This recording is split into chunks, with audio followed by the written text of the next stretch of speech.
Coucou à tous, retrouvez mon interview exclusive sur African Move. 3 ans après votre second album Double Âme, vous revenez avec un nouvel opus. Comment avez-vous travaillé sur cet album? Alors, 3 ans après Double Âme, on a énormément voyagé, on a rencontré le public et je savais très bien ce qu'on voulait faire sur ce projet. J'avais besoin d'établir surtout un lien entre le prochain 4e album et celui-là, et le 3e.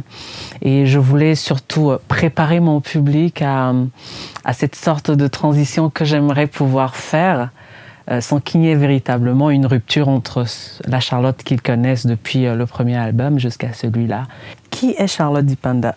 Dévoilez-vous sur African Move. Alors, je suis une jeune chanteuse camerounaise qui est partie de son pays natal avec beaucoup de peine d'ailleurs. Je voulais chanter, mais je me suis rendue très tôt compte que je ne pouvais pas véritablement le faire au Cameroun, donc j'ai dû partir très jeune de mon pays natal et je suis arrivée en France où j'ai eu la possibilité d'apprendre ce métier et surtout de me rendre compte qu'on a tellement de possibilités ici.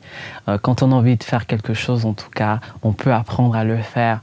Et j'avoue que quand je suis arrivée en France en 2001, j'étais pas tout à fait à la traîne. J'avais appris comment on apprend au pays, mais j'étais entre guillemets déjà prête parce que j'arrivais en séance en studio ici pour les chœurs. Et tout de suite c'était fluide, donc finalement on finit toujours par avoir des moyens d'apprendre quand il n'y a rien pour apprendre, entre guillemets, normalement, quoi, en fait. Et Charlotte, c'est mon 3e album, il s'appelle Massa. J'ai commencé ma carrière solo en 2008.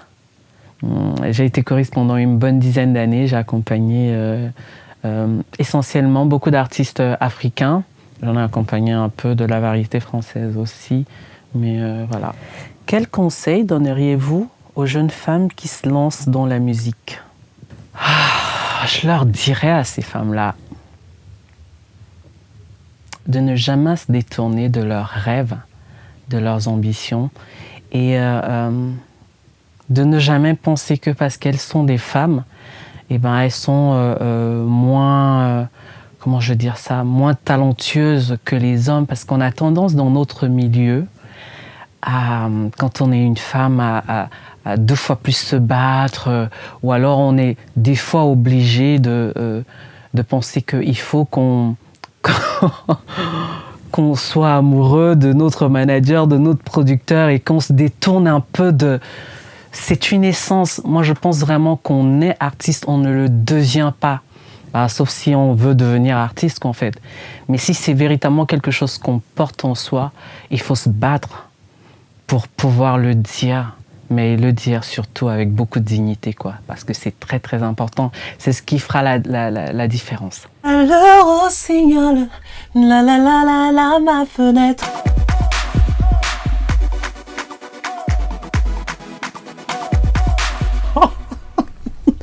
J'y crois pas.